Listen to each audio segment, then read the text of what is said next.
আল্লাহর হুকুম ছাড়া গাছের পাতা নড়ে না, এই কথাটি কুফর। আর আল্লাহর ইচ্ছা ছাড়া গাছের পাতা নড়ে না, এটি হচ্ছে সহিহ আকীদা ইসলাম। হুকুম আর ইচ্ছার পার্থক্য শুধু, কিন্তু দুইটি শব্দের অর্থ বুঝতে হবে। আল্লাহ ইচ্ছা করেন সব কাজের, কিন্তু হুকুম সব কাজের দেন না, হুকুম শুধু ভালো কাজের দিয়েছেন।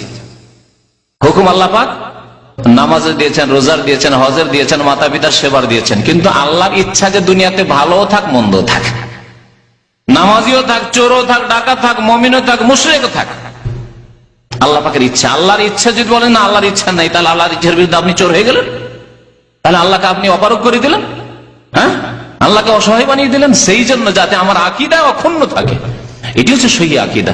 আল্লাহর ইচ্ছা আছে ভালো মন্দ থাকে, তারপরে স্বাধীন, আপনি স্বাধীনে চুরি করছেন। আপনাকে আল্লাহ বাধ্য করেছে পাথরের মতো, যে পাথর কেন্দ্রে কিতাবকে এখানে রেখে দিলাম, যদি না নিয়ে যায় এখানেই পড়ে থাকবে কিয়ামত পর্যন্ত, কেউ যদি না স্পর্শ করে এখানে পড়ে থাকবে। এরকম কি আমরা? না, চোর এরকম নয়, আর নামাজিও এরকম নয়। নামাজি স্বাধীন ভাবে নামাজ পড়তে যাচ্ছে, মসজিদে পড়ে থাকবে না, চলে যাবে আযান হইলে। আর যে চোর, সে চুরি করতে যাচ্ছে, ইচ্ছা করে যাচ্ছে, সে স্বাধীন ভাবে যাচ্ছে। সেই জন্য আল্লাহ পাক রব্বুল আলামিন, তারপরে যদি আল্লাহ পাক এরকম মজবুর করে দিতেন এই কিতাবের মতো, আপনার এইগুলির মতো, লোহার মতো, তাহলে আল্লাহ পাক কি করে পরীক্ষা করলেন? তাহলে পরীক্ষা অযৌক্তিক পরীক্ষা, ক্ষমতাই নেই আমার, তাহলে আল্লাহ আমার কি পরীক্ষা করবে? আল্লাহ যা করে দিয়েছে করে দিয়েছে, আমার তো কোনো উপায় নেই। এরকম কি? কখনো না। আল্লাহ পাক আমাদেরকে স্বাধীনতা দিয়েছেন, এবং আল্লাহর ইচ্ছা মানুষের ইচ্ছার উপরে। আর একটি কথা এখানে আরো স্পষ্ট করার জন্য বলছি, মানুষের ইচ্ছা আছে আর আল্লাহর ইচ্ছা আছে, কিন্তু মানুষের ইচ্ছার ওপরে কাজ করছে কার ইচ্ছা? আল্লাহর ইচ্ছা। এই জন্য দুই ইচ্ছার কথা এই আয়াতে বলা হয়েছে। আবার পড়ে শোনাচ্ছি, ওয়া মা তাশাউনা ইল্লা আইয়াশা আল্লাহু রাব্বুল আলামিন। তোমাদের চাওয়াতে কিছুই হবে না। তাহলে চাওয়া হয়, আমাদের চাই, আমরা চাওয়াকে আল্লাহ অস্বীকার করেননি, চাও তোমরা, কিন্তু তোমাদের চাওয়ার উপরে কার চাওয়া? ইল্লা আইয়াশা আল্লাহু রাব্বুল আলামিন, রব্বুল আলামিনের চাওয়া। তাহলে আমরা চাই, আর আমাদের চাওয়ার উপরে আল্লাহর চাওয়া। আল্লাহর চাওয়ার বিরুদ্ধে আমরা চাইতে পারি না। আল্লাহর কাছে ভালো তলব করতে হবে যে আল্লাহ আমাকে ভালো তৌফিক দাও। আল্লাহ পাকের যদি এই কথা বলেন যে আল্লাহ পাকের বিনা হুকুমে গাছের পাতা নড়ে না, তাহলে আল্লাহকে চুরি করতে হুকুম করেছেন, জেনা করতে হুকুম করেছেন, খুন করতে হুকুম করেছেন, শিরিক করতে হুকুম করেছেন?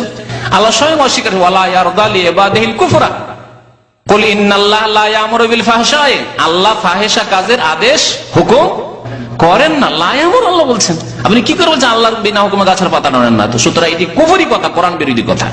তবে আল্লাহর ইচ্ছায় গাছের পাতা নড়ে না, হ্যাঁ, আল্লাহর ইচ্ছার বাইরে আপনি করতেই পারেন না কাজ।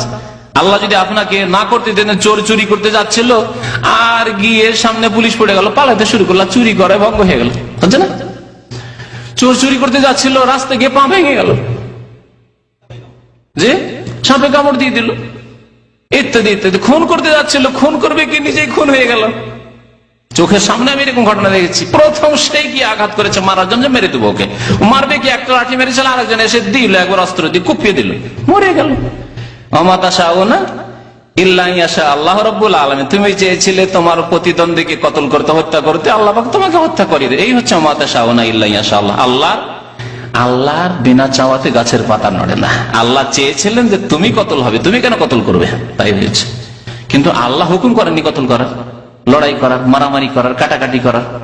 আল্লাহ পাক ভালো কাজের আদেশ শুধু করেছেন। বান্দার জন্য আল্লাহ কুফরিকে পছন্দ করেন না, ওয়ালা ইয়ারদা লিইবাদিহিল কুফর।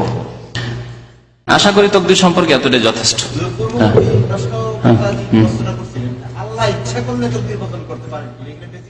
হ্যাঁ, ইচ্ছা করলে বদল করতে পারেন, ইচ্ছা করলে সব বদল করতে পারেন। আল্লাহ সর্বশক্তিমান। আল্লাহর যে 99টি নামের মধ্যে রয়েছে, তার মধ্যে কাদির রয়েছে, সর্বশক্তিমান তিনি। কিন্তু আল্লাহ পাক যেহেতু জানেন যে এটি হবে, যেটা অকাট্য লিখে রেখেছেন সেটাই। তবে আল্লাহ পাক কিছু কিছু, যেমন বললাম, কিছু কিছু ক্ষেত্রে যে হাদিসগুলি রয়েছে, যে কেউ যদি বয়স বৃদ্ধি করতে চায়, রুজির বরকত চায়, তো ফালিয়াসাল রাহিমাহু, আত্মীয়দের সাথে সুসম্পর্ক রাখো, মাতা পিতার সেবা করুক, রুজিতে বরকত হবে, হ্যাঁ, সুতরাং এর করবেন। কেউ যদি বালা মুসিবত থেকে উদ্ধার পেতে চায়, রক্ষা পেতে চায়, তাহলে সাদকা করুক। বাদেরু বিসাদাকা, তোমরা বেশি বেশি সাদকা করো, ফাইনাল বালা লা ইয়াতাখাত্তাহা, কারণ বালা মুসিবত নাযিল হতে পারে। সাদকা হচ্ছে যে বাড়িতে, দান খেরাত হচ্ছে যেই পরিবেশে, যেই সমাজে, সেখানে বালা মুসিবত আসতে পারবেন। তাহলে বোঝা গেল যে বালা মুসিবত দূরে থাকবে। এগুলো হচ্ছে ওসিলা, মাধ্যম, মাচাত, নেক আমল। আপনি এগুলো অবশ্যই অবলম্বন করুন। জি।